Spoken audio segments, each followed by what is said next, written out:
Thank you, Mr. Chairman. Mr. Secretary, welcome. Senator, good to see you.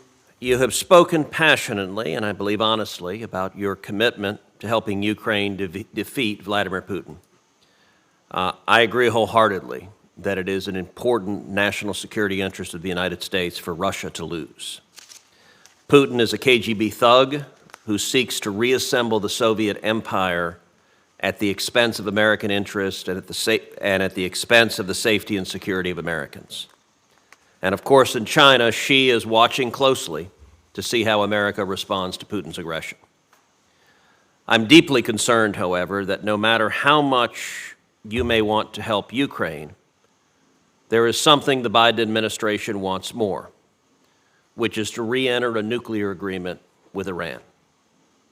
This administration has shown weakness on Iran since day one and continues to do so. Just in the last few weeks, there have been reports that you again waived congressional sanctions to allow Iraq to move money to the Central Bank of Iran, which the Ayatollah uses for terrorism, for ballistic missile development, and nuclear weapons work. Of course, that's not all Iran is doing. In January, Mr. Secretary, you publicly assessed that Iran had become, quote, Russia's top military backer. That's a quote.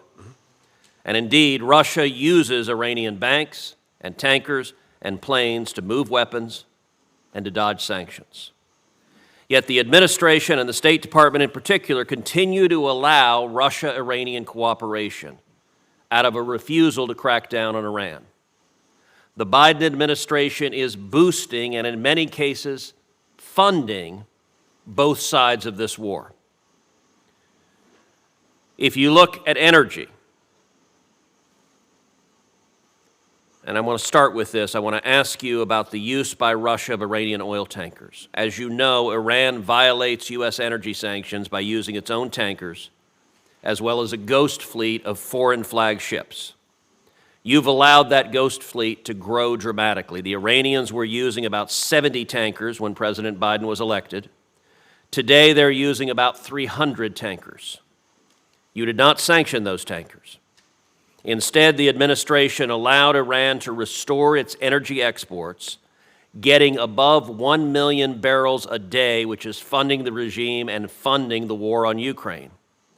Last month was the highest oil exports Iran has had since 2018. Now, we can argue about what that means for Iran, but I want to ask what it means for Ukraine and for Russia. Russia is now using dozens and dozens of tankers from that ghost fleet that the administration allowed to grow in violation of our energy sanctions directly to aid Putin's aggression in Ukraine. Why hasn't the Biden administration sanctioned them? Senator, two things. First, going back to the first point, the symbiotic relationship that we're seeing emerge between Iran and Russia, to include the provision by Iran of drone technology to Russia for use in Ukraine, and the provision by Russia to Iran, or the threatened provision of weapon systems, including planes. This is something that we are very actively and aggressively working to break up across the government. We have gone after the drone network, working to sanction dozens of individuals. Have you reimposed the oil sanctions? And we are looking at the most effective way we can to have get you reimposed the oil sanctions? At the Ghost Fleet. So we have imposed sanctions across the entire UAV network. We're looking at how we can most effectively deal with the Ghost Fleet. Have you stopped the Ayatollah from selling a million barrels a day of oil? We're working on making sure that we can do that effectively. It was done in the prior administration. It was this administration that refused to enforce those sanctions that allowed billions of dollars to flow to the Ayatollah that's being used to attack the Ukrainians right now. We're working every day to enforce the existing sanctions on Iran, even as we're looking at imposing new ones. Mr. Secretary, with respect, that's not remotely true.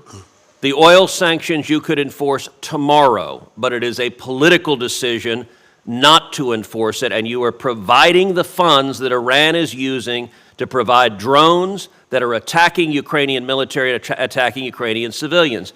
You said you just noticed recently the growing cooperation between Russia and Iran. If you were not aware of that 2 years ago, this administration has not been paying attention. Let's talk, for example, about Russian-Iranian nuclear cooperation. President Zelensky has repeatedly said that Russia is compensating Iran for weapons through nuclear cooperation. Last year, you signed waivers specifically related to the Iran nuclear deal that suspended congressional sanctions against Russia and Iran, conducting exactly this kind of nuclear cooperation. You recently renewed these waivers. President Zelensky is right. You know that, so much so that in your recent transmissions you wrote to Congress that previous waivers you had issued, quote, would expand Iran's nuclear programs and further deepen cooperation between Iran and Russia at a time that Iran is providing lethal aid to Russia for its use in its illegal invasion in Ukraine. But you didn't cancel the waivers. Instead, you signed them, enabling broad Russia-Iranian nuclear cooperation. Why did you sign these waivers, and why did you do so repeatedly? These waivers have been in the non-proliferation interests of the United States, particularly to make sure that materials that Iran could use to develop its nuclear program were shipped out of Iran, and to make sure that facilities in Iran would not be developed in a way that could lead to further proliferation or the advancement of the program. In the last instance, we have narrowed the waivers significantly, again, to make sure that they're focused only on activities that actually advance our non-proliferation goals. To make sure that Mr. Secretary, with all due respect, that answer does not pass the laugh test. Under this administration, you have allowed Iran to get to the brink of a nuclear weapon. There's no work being conducted to make the program safer. Russia is on the side of Iran, and Iran is on the side of Russia. They're both against us. And it's staggering that the Biden administration would say Russia's still on our side trying to constrain Iran. You could halt this cooperation. You could halt the civilian nuclear cooperation with Russia. You could halt the oil sales. But this administration is not willing to do so because of politics.